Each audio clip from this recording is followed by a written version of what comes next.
সম্মানিত মুসলিম কিরাম, আসসালামু আলাইকুম ওয়া রাহমাতুল্লাহি ওয়া বারাকাতুহু। আজকে আমি আপনাদের সামনে গুরুত্বপূর্ণ একটা বিষয় আলোচনা করব। সেটা হলো, আমাদের উপর যখন গোসল ফরজ হয়, যে কারণে গোসল ফরজ হোক না কেন, যখন আমাদের উপরে গোসলটা ফরজ হয়ে যায়, এই ফরজ গোসল করতে যাই আমরা অনেকে ভুল করি। এই ফরজ গোসলটা আসলে করার সিস্টেমটা কিভাবে ফরজ গোসল করলে আপনার গোসলের ফরজটা আদায় হবে, এই বিষয়গুলো আমাদের মধ্যে ভুল ধারণা চলে। আমরা পুঙ্খানুপুঙ্খভাবে এটা জানার দরকার যে ইসলাম এবং শরিয়া কিভাবে আমাদেরকে ফরজ গোসলটা আদায় করার নির্দেশ দিয়েছে। এই বিষয়গুলো আমরা যদি না জানি, আমরা গোসল করে আসছি ঠিকই, কিন্তু আমাদের গোসলটা হয় নাই, না হওয়ার কারণে আমাদের ইবাদত হবে না। আপনি যদি গোসল ফরজ অবস্থায় যদি ফরজ গোসলটা আপনি সুন্নত পদ্ধতিতে যদি আদায় না করতে পারেন, তাহলে আপনার শরীর ফাঁক হলো না, আর শরীর ফাঁক না হলে আপনার কোনো ইবাদত হবে না। এটা সোজা হিসাব। ইবাদতের পূর্ব শর্ত হলো শরীর ফাঁক হওয়া।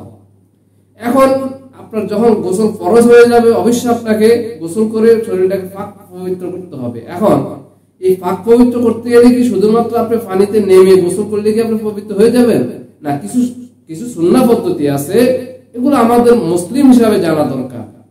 কারণ আমরা মুসলিম যারা, তারা অবশ্যই আল্লাহর ইবাদত করি, আর আল্লাহর ইবাদতের পূর্ব শর্ত হলো নিজেকে পবিত্রতা অর্জন করা।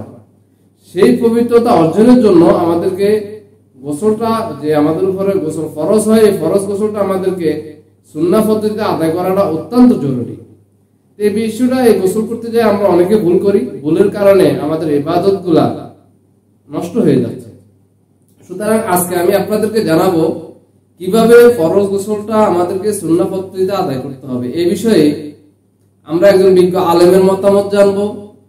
আজকে আমাদের সামনে এই বিষয়ে কথা বলবেন হযরত মাওলানা শায়েখ আহমদুল্লাহ সাহেব। আমরা শুনি ওনার মূল্যবান বক্তব্য। উনি ফরজ গোসল আমাদেরকে কিভাবে আদায় করার জন্য শরিয়া নির্দেশ করছে, ওগুলো জানাচ্ছেন। আমরা শুনে আসি ওনার বক্তব্য। ফরজ গোসল করার পদ্ধতি হলো, আপনার গোসল ফরজ হলে বাথরুমে গোসলখানায় গিয়ে সর্বপ্রথম আপনার শরীরের যে জায়গায় নাপাক লাগছে বা কাপড়ের যে জায়গায় নাপাক লাগছে, সেই জায়গাটা কি করা, পরিষ্কার করে নেওয়া আগে। যদি আপনার জায়গাটা চিহ্নিত থাকে যে এই জায়গাটা নাপাক লাগছে, ওই জায়গাটা ধুয়ে ফেলান। এরপরে নামাজের জন্য যেভাবে আমি অজু করছি সেভাবে অজু করা। এরপরে অজু করা, হাতের কবজি ধোয়া, এরপরে কুলি করা, নাকে পানি দেওয়া, মুখ ধোয়া, হাতের কোণে পর্যন্ত ধোয়া, মাথা মাসা করা, এরকম অজু করা। অজু করার পরে এবার আপনি গোসল করেন। সেটা শাওয়ার দিয়ে আপনি মাথার উপরে পানি ঢেলে হোক, আর আপনার মগ দিয়া হোক, যেভাবে হোক আপনি গোসল করেন।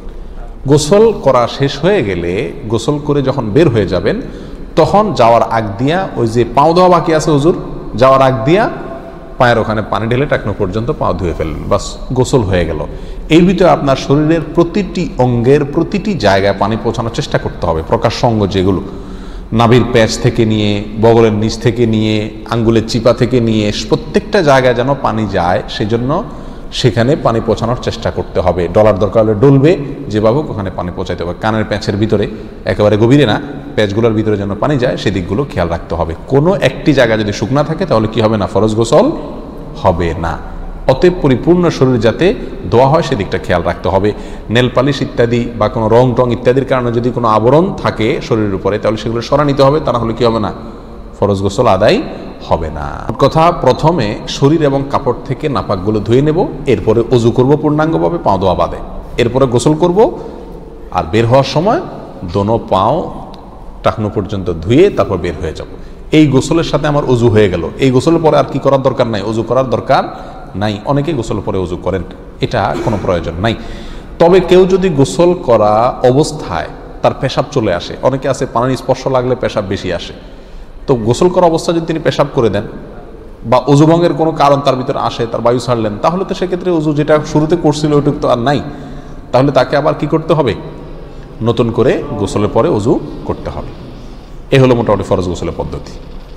ইসলাম আমাদেরকে যেভাবে ফরজ গোসল শিক্ষা দিয়েছে, আল্লাহ পাক আমাদেরকে ওইভাবে ফরজ গোসল আদায় করার তৌফিক দান করুক, এবং এই ভিডিও থেকে আমাদেরকে শিক্ষা গ্রহণ করে সামনের জিন্দেগি আমাদেরকে নবীর সুন্নাহ এবং শরিয়া মোতাবেক ফরজ গোসল আদায় করার তৌফিক দান করুন। আমিন।